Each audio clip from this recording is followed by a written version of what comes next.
Hello, continents. This is Geralt of Rivia, and I am here to introduce to you the one and only Daniel Chapel. Enjoy. Voice.ai. Hello everyone and welcome back to my channel. I'm Daniel Chapel with you, bringing you more The Witcher tabletop RPG content. Before we continue, if you liked that voiceover that I have in the intro now, you can go ahead and get your version of it, which is Voice.ai. There's a link in the description below. You just scroll down, click on the link, and you get your own version. You just sign in. Initially, you have the demo version, which brings you two voices, which is a male and a female, and then pretty much with the initial currency, the free currency you get to choose another voice. Obviously, I chose Geralt of Rivia because I'm a great Witcher fan, at least for this kind of topic, yes. Anyways, moving on. Today, we are going to head into the topic of another spellcaster, which is known as the Druid. So, if you just bear with me. So, now, the Druid specifically is not in the core rulebooks, so the Druid itself is in the Tome of Chaos, which did not prepare because, you know, I kind of do things as I think and on the fly, I admit it. Let's go ahead and bring the Tome of Chaos. Here we are. Beautiful art cover. You have the school there of witchery and so forth. Tome of Chaos brings us the Druids. Now, when creating a Druid in specific, you will be using pretty much a specific. So this is all about Druids. I forgot how much content there is in this thing. Oh, here we are. So the Druid profession. Here are what you need to know.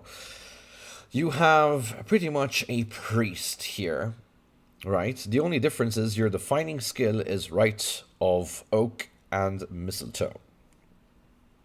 You also have a social standing, which is kind of this kind of stigma on Druids. Druids are considered equal in Skellige and in rural communities, but are tolerated by all other groups and hated and feared by those who hate magic. So they're your subclass of priest in its own respect, but you can pretty much have it as your own profession. So if you want to kind of jot this down, if you want to be a druid and you don't have the book, go ahead, feel free. However, I do not suggest that. Support this content. Buy, not my content, these guys. These guys. Go to Telsorian Games and buy your copy, or go to Drive to RPG and buy your copy. It's a one-time buy. You get to keep it. You know, it's nice to have the physical version. I don't have the physical version of Chaos, but I bought this from Drive to RPG. Anything that comes out by these guys, I love the Witcher system. I don't know if that's kind of obvious now. Anyways, I digress. You also have the Rite of Oak and Mistletoe. It is an intelligence driving skill, unlike the priest, which is the god thing, which is more on the empathy side. The druid learns very quickly how to harvest magical potent plants and turn them into powerful focus for their magic, which connects them to the land around them. A druid can take a day and make a Rite of Oak and Mistletoe check against the DC specified of the area in which they find themselves to harvest the necessary ingredients. If successful, the druid creates a staff which works only for the druid. So then we look at the Witcher Core book, page 74, but is a focus value rises as they improve their Rites of Oak and Mistletoe. One thing we have not covered in any of the other videos is when you are a magic user, so priest, druid, or mage, you are gonna need some kind of focus. Usually you're gonna go for the staff. We'll talk about these things in another video. I promise. I'm really breaking down everything I can. I'm sorry not everything is in one video as you wish it. But, you know, it's one way to make content, I guess. Anyways, I continue to digress. So yeah, that is something that you get to know now. Vigor is that of Threshold 2, just like the priest. You don't really get to manipulate chaos as well as mages. Same like priests, they don't, you know? However, just like a priest, you get 2 novice invocation, which are druid specific, which, funny enough, they are in the core rulebook, ironically, but we'll get into that later.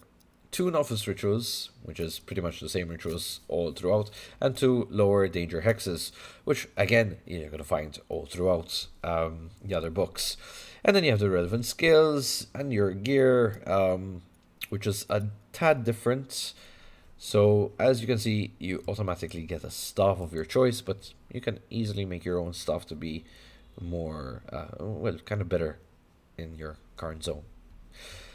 And then you get your own druid skill tree, which is the initiate, the mystic sage, or the militant. So they're kind of self-explanatory when you start reading. You know, the initiate is the one that is more down to earth than the nature kind of person, herbs and all this. Mystic sage is a storyteller, fortune teller, and also gets a beast form as his kind of ultimate level thing. So then we have the militant, which is basically a beast healer. Sacred Grove is, it's more on the shaman healing style. I want to say, just hovering over the details, but you can kind of look into these yourself. And then you have the relevant details about, you know, the sacred groves, the type of shapeshift you can do once you get to that point, and so forth. Now, what I'm going to do today is different from what I did last time, and that is pretty much I'm going to ignore a bit the core rulebook simply because there's more stuff to see in Tome of Chaos. So if we go into... Is it a magical one? No. Here we are. Compilation of Chaos. So we're going to go into Compilation of Chaos. Again, this is all from the Tome of Chaos. And Druid Invocations. So you're going to start with the novice ones. So you have Herbalism, Touch of Bounty, Voice of the Counselor, Web of Roots, and Word of Summoning. So that's kind of what you want to go for, and this is what you're looking at. So from the get-go, you can see that you have pretty much access to all of these as a druid, unlike a priest, which kind of gives you 6, but really you can only choose 4. And the reason why you do that is simply so anything that is stamina cost beyond your vigor doesn't start affecting your health points. If you haven't seen the other videos, I'm going to quickly repeat it. Vigor is how much your body can take. Anything beyond your vigor is 5 HP. So, what am I saying here?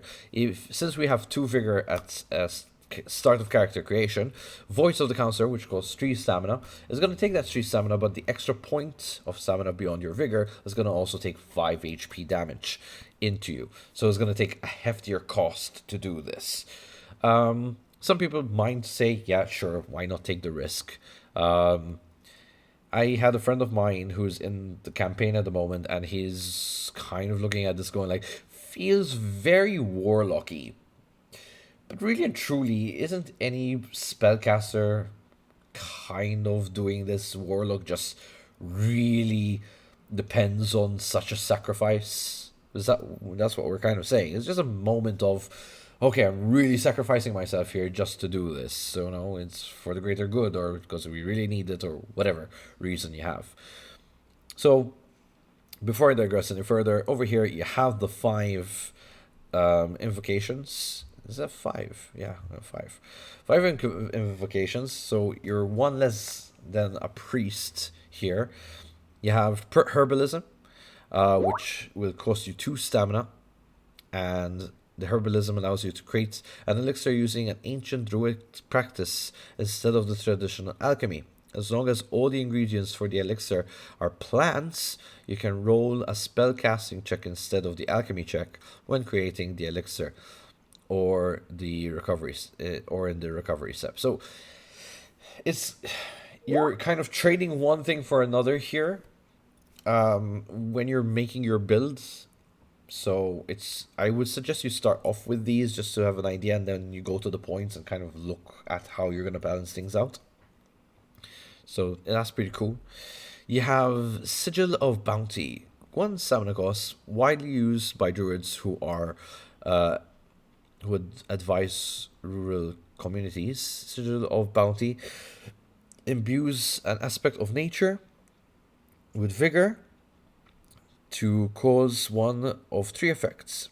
If cast on spoiled food or drink, this invocation causes them to become fresh. Nice, okay. If you cast this on forgeable plants, the plant will produce twice the units of forgeable materials. That's pretty good. Finally, if you cast on soil, any plant grown in the soil will grow twice its typical size in half the time. So yeah, very druidy, a very druidy spell kind of thing right there.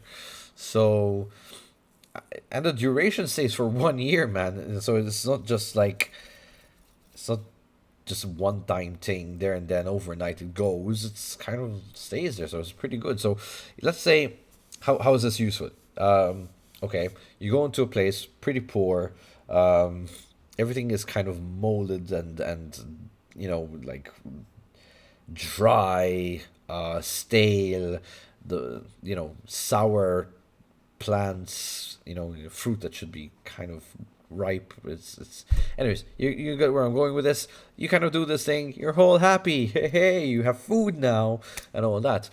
You can also use it in a kind of a separate way where you get to create this, where you come into this place where it's plagued, the crops are not growing, the druid comes along, whoopity-dee, la la la, and voila, and everyone's like, oh, thank you so much, how can we ever repay you? And you kind of gain trust of the commoners.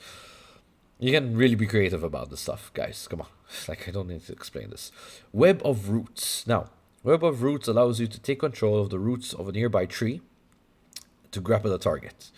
Upon casting the invocation on a tree, you can use its roots to grapple, trip, or disarm a target within 10 meters of the tree who fails the defense check against your spellcasting check. Each round that you maintain the invocation, you can either maintain your grapple or attempt one other option of the target with the tree still being 10 meters away. The grapple target can escape by succeeding a dodge escape check against a new spellcasting check by dealing 15 points of damage to the roots. So to keep it active, you need to spend 1 stamina cost every turn. So the more you're going to hold this thing, it's 1 stamina, right? Which leaves you with 1 more stamina. I don't think you're going to do Sigil of Bounty during that process. So it's pretty much like you're just holding the individual there. This is pretty good for combat. So pretty useful, I would say. The only problem I see with this is you need that tree. You need that, if not tree, it's like this minimum plant that has stronger roots, to be able to do such a thing. So, good, but limited. Unlike, for example, in D&D, where you can pretty much do Web of Roots in its own respect, so you can, out of the ground, these vines come out and capture the individual and tangle them, wherever you are. This is more specific, so you're casting it on a tree and you're using the root of the tree. So no tree, no able to cast this thing. Sorry. So, but again, I think a druid will be more comfortable in the area where it's surrounded by some form of woodwork. Maybe if it's in a city, they have this one-off tree, or garden that grows on the side, so you kind of use that. Again, being creative, folks. So, and another one which is usable is Word of Summoning. So it is, the summoner cost is a variable, right? Which means it can depend, because Let's go. Speaking the word of summoning calls out nearby wild animals, which arrive within 1d6 rounds. When the animal arrives, it is friendly to you and will help you as long as you don't betray or abuse it. If you spend 2 stamina casting word of summoning, you can summon a small animal, bird, serpent, or cat, etc. So small size. You can find these in the core rule book, the smaller animals. If you spend 5 stamina, so we're already saying that this is a good spell as you level up, right? As you level up your vigor. So again, you can even sacrifice your HP, go like, screw this, we need something which is a bit of a medium size, so a wolf, panther, boars. So you're going to sacrifice that additional 15 HP, because it's 3 above your vigor, so it's 5, 10, 15. And you're going to go ahead and summon this. You want to go bombastic. You want to summon a bear, an ox, a horse, something that is kind of large in status as an animal. You know, that's kind of... you need a horse. I mean, here you go. You're going to sacrifice pretty much most of your HP here. Because that's, what, 8? So 5, 10, that's 40. That's not even worth it, man. You kill yourself to just do this. Because HP... usually somewhere between 25 and 45. That's kind of the spectrum of HP that you're looking at when you're creating a character, depending on your body and all that. Check out my character creation video. So yeah, this is something you want to do as you kind of level up your vigor. And yeah, it's pretty much you're summoning the thing. And so the variable is, so stamina 2, 5, or 10. That's your variable. The duration of the spell takes 10 minutes to cast, I believe. The range, there's no range. No one needs to defend against anything. Your only problem is you're going to be rolling that 1d6 to see how long it's going to take for the animal to arrive. So it's like you roll a 1d6, you're hoping for a low number at this point. You roll a 6 and go like, yeah, sure. In combat, I don't roll a 6 for damage, but I get it in this one, and you have to wait 6 rounds until this damn creature arrives to help you. I digress, but you know what I'm talking about. Voice of the Counselor, Salmon cost 3.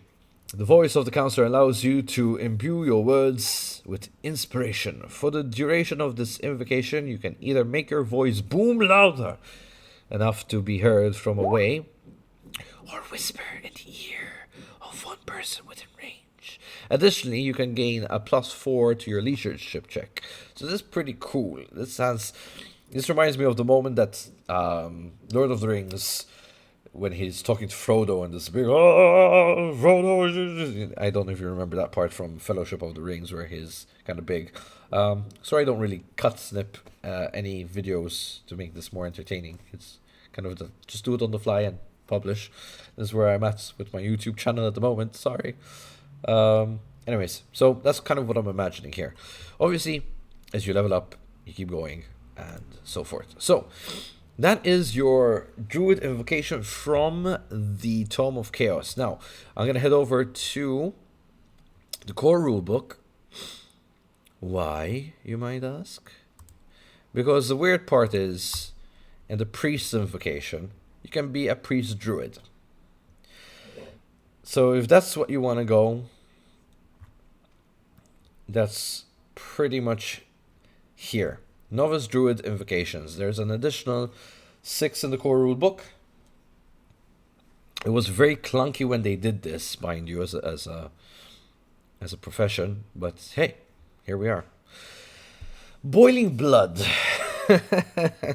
Anyone getting Last Airbender, Katara feels here? Boiling Blood causes an animal or a non-sentient monster within range to become enraged at the target. The creature will try to attack the chosen target until the duration ends. So pretty much, Boiling Blood is not really what I kind of sounds like, which I kind of made it sound like as well.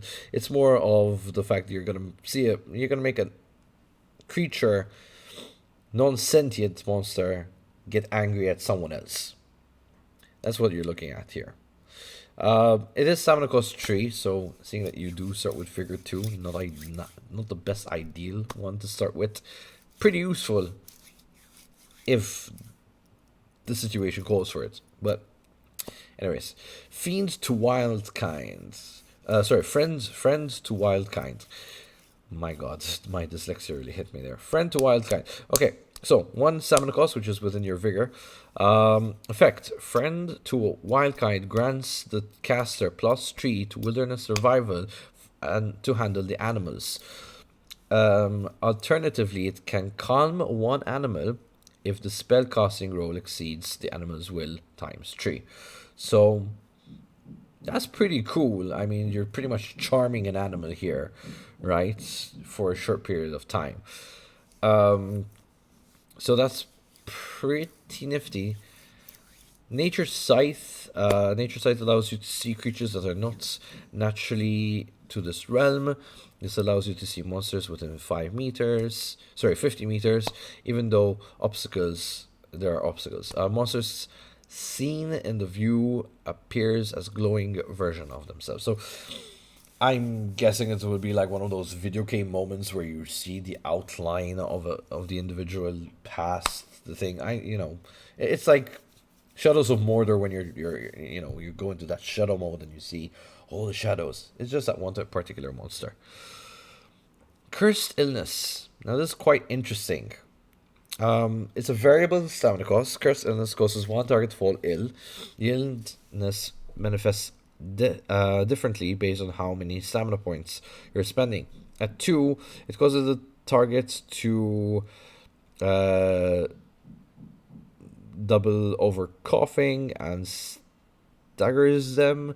4 points causes the target to become violently ill and stunning them. 6 points causes the target to become ill with a ravaging disease, which is treated as poison. The invocation ends when the target makes an endurance roll of DC equal to the casting roll. Okay. Interesting. So essentially, you can just make someone fall ill, just like that. So interesting. However, they can resist the magic, which is the defense there. So I'm really shocked to see this here. Having a hex is bad enough. Cursing someone to be sick as a druid, you must be one spiteful druid, mate. Nature's Gift, also a variable. Nature's Gift grows a small cluster of plants in the soil of any kind. These plants are enough to sustain a number of people equal to the number of stamina points spent one day. Now, as I'm reading this, I'm already thinking of the Tome of Chaos, what is it? Sigil of Bounty. So, Sigil of Bounty, I think, is a better invocation than Nature's Gift. However, Nature's Gift overall is pretty damn good. I mean, it has 3 different things you can do. However, it's limited to kind of doing what there already is with. So it's not like you're creating something yourself, which is what this thing does here, right? So, yeah. I guess when they were creating the core rulebook and they thought of a druid, they're like, okay, this is something that they need as a druid. I don't think they really thought it through when going Tome of Chaos. It's like, okay, Sigil of Bounty is a pretty good one too. But when you look at the 2 of them, Sigil of Bounty with 1 stamina cost and the duration of 1 year, and you pretty much can reverse food and reverse the droughts, You don't want to look at Nature's Gift at this point. But again, if you only have the core rulebook, this is what you're doing. So Sigil of the Hidden is the last one, where drawing the Sigil of the Hidden covers a 3-meter area in branches, foliage, and other nature elements to provide complete visual cover. It grants you +5 to yourself, but immobilizes those inside, and must be cast again to uncover yourself. This is pretty good. This is pretty much, you're doing it on yourself only, by the way, and you want to hide as you see something coming along, and you just hide in this bush. The only problem is you just kind of like, okay, sit hidden and cast. You're like, okay, cool. Didn't get caught there. Nice. So that's what we're looking at. I think this pretty much explains itself. We have quite a selection here. The only thing I want to go into is the rituals. So you have the novice rituals over here, which again are the one that you can definitely use without it doing any harm to you is Tyromancy. You do have this one, Imbue Trophy, which you can cost at 1 additional stamina, which won't harm you as much. But as you can see, even as a novice ritual, something like Great Chris's Skull or Waggering Pendant is pretty hefty on you unless you start leveling up that vigor. Not to mention that Journeyman's rituals are pretty expensive, so once you're starting that vigor up, you're going to start looking at these kind of rituals first before you start looking at Journeyman's. So that's the interesting part here. Yeah, there we go. And then we have the hexes, which obviously, like I mentioned before, hexes are very taxing to cast, and I don't think they're there for the priest or the druid to be casting them, unless they want to be spiteful for whatever reason. I think it's more they're there to know how to lift them. It's a knowledge to know how to lift. People are going to look at the druid and go like, listen, this guy has this particular symptoms. I believe he's hexed. Can you do anything? He's going to kind of go over and he's going to look for the requirements to lift the hex. And, you know, that's kind of what I'm looking at here. When you know about hexes and it's not within your stamina cost, I think it's more about knowing how to deal with them, because you don't have to spend stamina to lift them. You just need the relevant requirements, the materials or whatever, the ritual that you need to do it. However, the caster takes away stamina. So that's what I think. That's my opinion, at least. Anyways, so I guess this is pretty much the package you get for with the Druids. It seems like you do need a Tome of Chaos in order for you to actually get a pure Druid. Because when you look at the professions itself does not seem to give you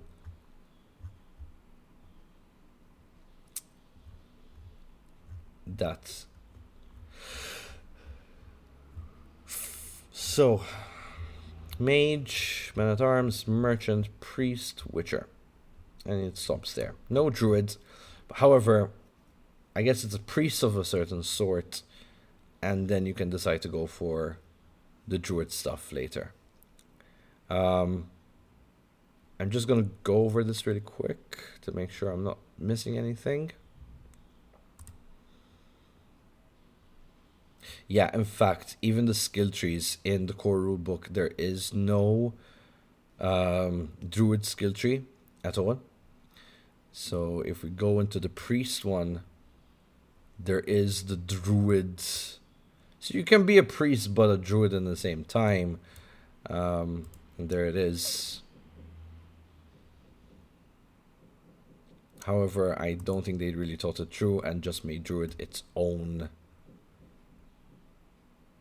profession, which kind of makes me wonder, as I digress completely from this, if we go into the priest, so this is a continuation from the other video I made. If we go into the priest, okay, so we have the different gods that you can go ahead. Okay, so there we go. So the priest profession is here, which is pretty much the same as it was. It just gives you a different social standing here. Goes more to the... and here we go. We have a new priest skill tree altogether. The cultist, the preacher, the fanatic. Cool. So, I guess when you have the core rule book, you're stuck as a priest, but you kind of choose what kind of priest you want to go into. If you want to go into druidry, you select the druid stuff. If you want to be just a normal priest, you get to choose the priest stuff. Pretty broken. I guess Tome of Chaos really corrected it. If you want a druid, you need Tome of Chaos. You don't need the core rulebook, although the core rulebook actually gives you more options. But the Tome of Chaos is where it all really lies into when creating a druid. So I hope you enjoyed the video, everyone. Thanks again if you've reached this far of watching. I'm sorry sometimes it's rambling a bit all over the place. I do my best to kind of bring the content together. This is what we do here. If you like what we do, just hit that subscribe button and that like. It would mean so much to me. I'm not begging, if you like it only. If you don't, it's fine. So thanks again if you have been watching, and have a good one. Roll well.